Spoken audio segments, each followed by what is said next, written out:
people, real stories, real recovery advice. People's pronouns and how to address them are important in their identity. When I don't see this, Even in this route of recovery, get to real people, real stories, real recovery. I am Kat, and I'm on the road of recovery. I'm Desiree. I'm from Geneva, Ohio, and I have been sober since October 24th of 2019. I'm Andrew. I'm also from Geneva, Ohio, and I've been sober for 6 years in recovery. Beautiful. Well, thanks so much for going out and joining us. This is kind of a unique experience. We get two people all at the same time. If you could share a bit about your life prior to you guys interacting and meeting together. First meeting. So I'm Andrew. I started off when I was about 12 years old using drugs and alcohol. I had a pretty good childhood, dysfunctional home. Mom was married 3 times. So I went through like I'm mad because my dad left and now I have this new guy I got to call dad and I don't want to. And then she divorced him and another day, and then I got to call this guy, so I had some resentment and some anger as a child, I failed out of school. I ended up dropping out of high school, didn't even make it through school. Started using drugs and alcohol when I was like 12. Escalated very quickly from drinking to other drugs and other things. And by the time I was in high school, I was strung out on amphetamines and stuff and dropped out of school. So I got married when I was like 24 or 23. I had a daughter at 24, had my first daughter. She's 20 years old now, but I was using painkillers and amphetamines and stuff, and my wife left me. After like 6-7 years being married, she left. I spiraled out of control, started IV intravenous drug use. In 2011, I had a real bad overdose, and I ended up laying on my side for 18 hours or something, like comatose. Yeah. And my I woke up and I couldn't move the whole left side of my body. And I thought I had a stroke at like 33. I thought I stroked out. Right. But it turns out that I laid on my side for so long that I just killed everything.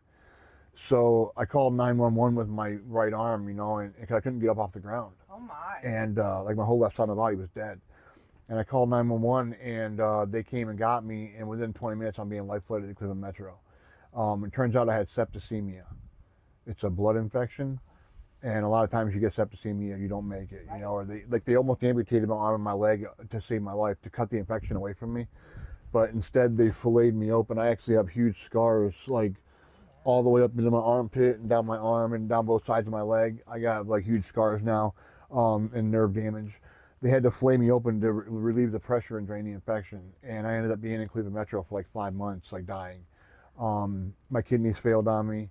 I was on dialysis, getting my blood filtered because my kidneys weren't working. And after 5 months of being in trauma unit, the infection started to clear. Finally, my kidneys kicked back in. They said my kidneys woke up. They said they were sleeping and they woke up. But that's just some trauma that I had, during my use. I had to learn how to walk again because I had real bad nerve damage in my leg. I had to do a month and a half of therapy before they could release me. So I went from the trauma unit down to the therapy unit, and they did a month and a half of therapy, and then they could release me. And when they released me, I went right back to doing what I was doing. After that, I went to treatment 4 times. A year after the accident in 2012, I was sitting in a trap house doing what I'm doing, and I'm I can't stop. God help me, I can't stop. I OD'd numerous times. My daughter actually seen me OD in 2014. She found me on the floor unconscious, and she's 10 years old. Had to call 911. I don't know what that does to a kid, but went to the neighbor's house. I can't wake my daddy up. My daddy, something's Right. wrong. Yeah. But I was sitting there and I'm I can't stop. And something's got. I'm in the exact same place I was a year ago doing the same thing. I've gotten nowhere. And then I met her. Okay. And we partied for 2 years, whatever, year and a half, 2 years, and then I got in trouble again, and I was looking at more time, and I got sober. That's when I got sober in 2018. Well, we will get to that good stuff here soon. So, could you share your life leading up to you guys meeting? Sure. I come from an alcoholic home, right? So my dad was an alcoholic and a drug addict. My mom was an alcoholic. They divorced when I was young, and I wasn't raised with my dad. My mother kept me away from him because of his alcoholism and his drug addiction. My mother had long periods of sobriety, and then would drink again, and the bottom would kind of fall out. So I had periods in my childhood that were extremely normal and were extremely charmed. And then I had periods where my mother would drink and, like I said, the bottom would kind of fall out, right? And there just would be all this chaos and all this trauma in the home. I was overweight. I was overweight my entire childhood, really my entire life until recently. And I think that played a big part. Like, I was always very, very uncomfortable in my own skin, extremely uncomfortable in my own skin. And so when I found drugs and alcohol, it was a solution, right? It was a solution for a long time. It was the first time that I felt comfortable, right? And I kind of found my people. So, and it, it started innocently enough, like it normally does, right? Like, I'm drinking with my friends on the weekend when I'm 13, 14 years old. And then, it becomes drinking during the week, and it becomes drinking and drugs. And, very much like Andrew, by the time I graduated, I did graduate high school. I mean, I was in full-blown addiction, right? I mean, I was using every day. I was using something, right? Like, whether that was marijuana, or that was LSD, or that was ecstasy, or that was methamphetamine. I mean, cough syrup, I'm using something every day. My drug use spiraled, and my alcoholism, really, for that matter, spiraled really quickly. I mean, I went to treatment willingly for the first time when I was 24.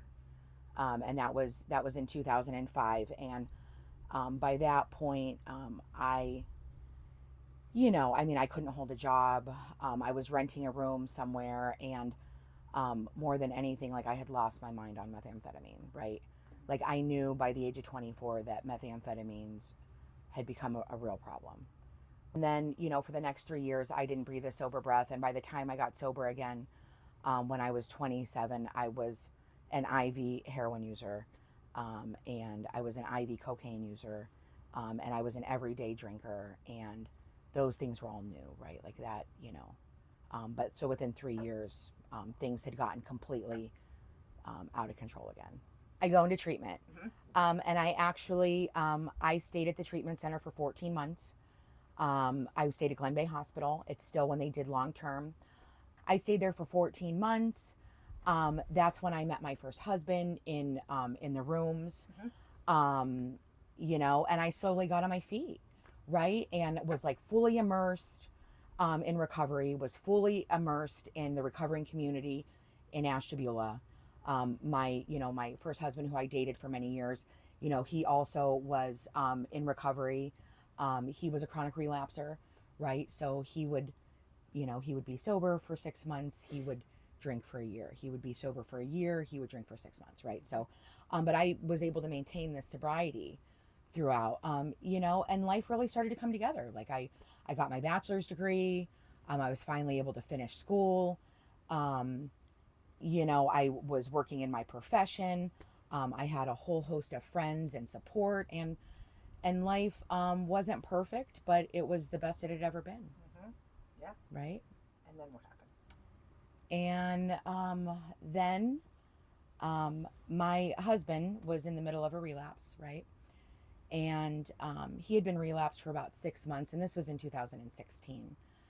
And I had gotten to the point that I just needed to set some boundaries, right? For my recovery, for my sanity, right? I needed to set some boundaries. And so... And for him, too. If we just continue to enable people, it doesn't help anybody. Sure.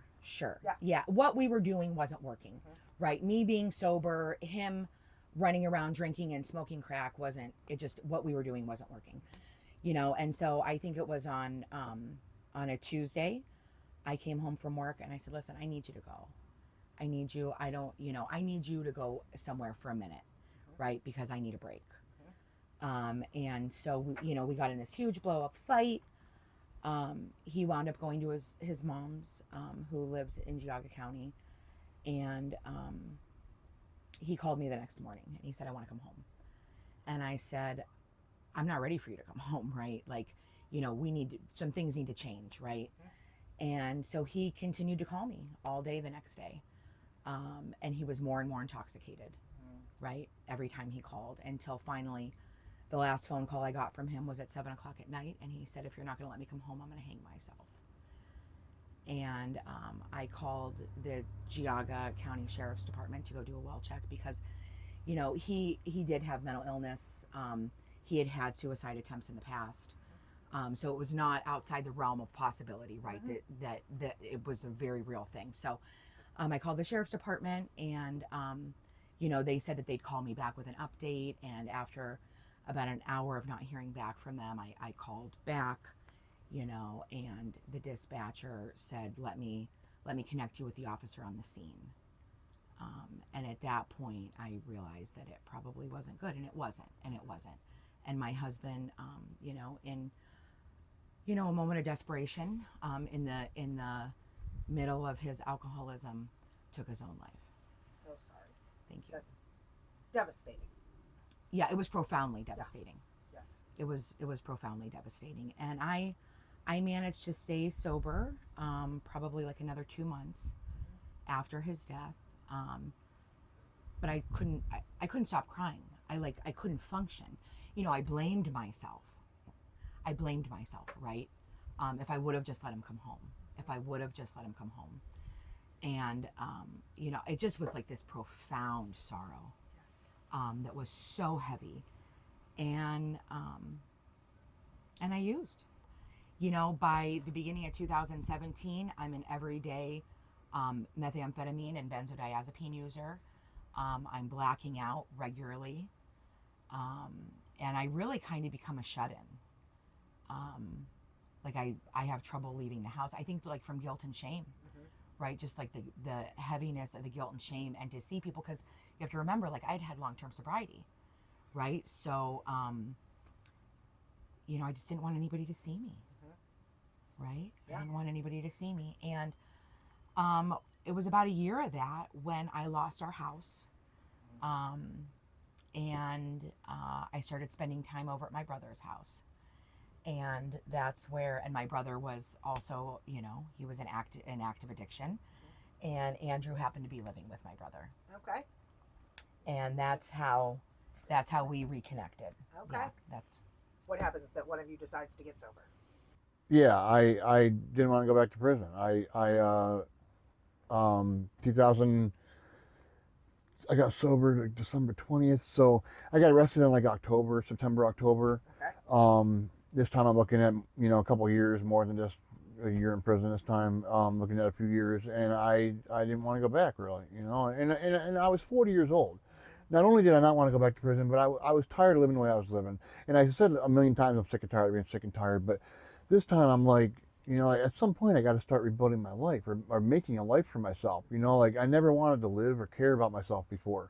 You know, I was always like, my parents made me, I don't care, but if I live or die, I didn't choose to be here. You know, that no gratitude for my life, and you know, that attitude. And you know, like I hit 40 years old, and I'm like, something's got to change. So, you know, my story, I guess, is a little bit similar to Andrew's in that, you know, I got in some trouble, and I got in a boatload of trouble. I mean, I had 3 different cases going on. And when they arrested me for the last time, like I learned that I was looking at 66 months in Marysville. And That's no joke. That's 5.5 years. yeah, I was looking at 66 months. So it was a couple trafficking cases. They had done controlled buys on me. So there was no, like, you know, they had audio and video of me. Yeah. Right. And much like Andrew, right. Like I was tired. I had been homeless for 2 years. You know, I was sick of worrying about like where I was going to shower or where I was going to stay that night, you know, and I was tired. So I found out I was pregnant at 39 years old in county jail. They offered me treatment, right? I was originally looking at going into drug court. They decided against it and offered me felony probation, right? So, but it was with all these conditions, right? That I completed treatment, that I completed IOP, that I completed relapse prevention. I mean, I had to go to counseling.